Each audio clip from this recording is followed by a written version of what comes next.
Warfare is one of the forces that has driven gold prices from time immemorial, and that is certainly true today. Over the past year, conflict in the Middle East has spread from Gaza and Israel to the West Bank, Yemen, Syria, Iraq, and now Lebanon and Iran. In fact, the current rally in gold, which has added $840 per ounce to its price, commenced on the day Hamas attacked Israel. Other nations are now being drawn into the conflict. The U.S., our European allies, Egypt, Saudi Arabia, Jordan, and Turkey. It is no exaggeration to say these are dangerous developments. Russia's brutal war on Ukraine is in its third year and has escalated to the point where foreign troops are on Russian soil for the first time since World War II.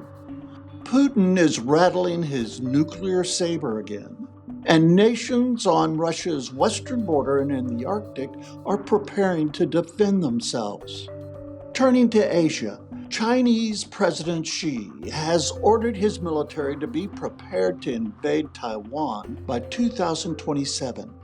In the meantime, he is deepening military cooperation with Russia and Iran while ramping up conflict with nations bordering the South China Sea, which he would like to turn into a Chinese lake. The Chinese economy is in meltdown. When autocrats break their promises to deliver economic well-being in exchange for their citizens' sacrifice of basic human freedoms, they court disaster. That's where Xi finds himself, and the risk the world faces is that he will be tempted to distract the Chinese people by waging war. What does military conflict on this scale mean for the U.S. economy? We don't need to speculate. We've already seen the impact. The U.S. has raised defense spending, and we are certain to accelerate the pace. This boosts our economy and creates jobs, but it may raise inflation rates too. Western sanctions on Russia led to a sharp increase in energy prices, juicing inflation for American consumers. But sanctions also generated windfall profits and jobs for U.S. oil and gas producers, downstream operators, and liquid natural gas suppliers to Europe. Before the war, Ukraine was one of the world's great exporters of agricultural products. As shipments fell after the Russian invasion, U.S. and global inflation rates rose, but U.S. suppliers of these products benefited from higher prices. As for the Middle East, with much of the world's oil sourced from the region, conflict has a predictable effect. Just today, as expectations of a wider war rose, oil is up more than 5% on the day.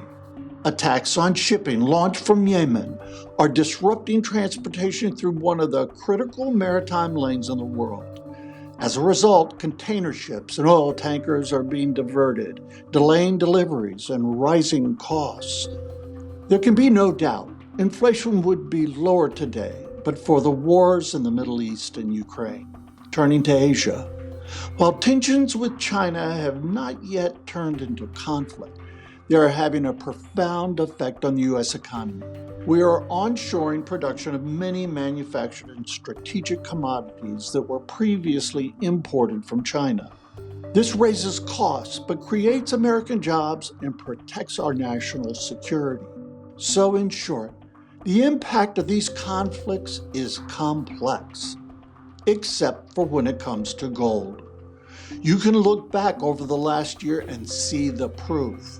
When rumors of war, fears of war, or outright warfare have risen, gold follows suit, to the tune of $840 per ounce over the last 366 days.